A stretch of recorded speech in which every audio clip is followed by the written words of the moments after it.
টঙ্গী শহরে দিন দিন ব্যাটারি চালিত অটোরিকশার সংখ্যা বৃদ্ধি পাচ্ছে, যা সাধারণ মানুষের জন্য একদিকে সুবিধা হলেও অন্যদিকে বাড়ছে দুর্ঘটনার ঝুঁকি। স্থানীয় বাসিন্দাদের অভিযোগ, বেআইনিভাবে চলাচল করা এসব ব্যাটারি চালিত অটোরিকশার সংখ্যা বেড়ে যাওয়ায় যানজটের পাশাপাশি দুর্ঘটনার পরিমাণও বাড়ছে।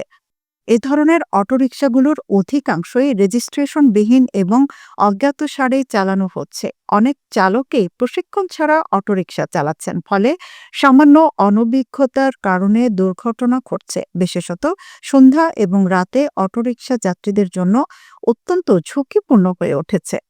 সরকারি ও স্থানীয় প্রশাসকের এসব যানবাহনের সংখ্যা নিয়ন্ত্রণ এবং লাইসেন্সযুক্ত চালকের মাধ্যমে নিরাপত্তা নিশ্চিত করার বিষয়ে আরও পদক্ষেপ নিতে আহ্বান জানাচ্ছেন এলাকাবাসী। তারা মনে করছেন, যদি এসব যানবাহন নিয়মিত এবং যথাযথ লাইসেন্সিংয়ের আওতায় আনা হয়, তাহলে দুর্ঘটনার হার কমানো সম্ভব।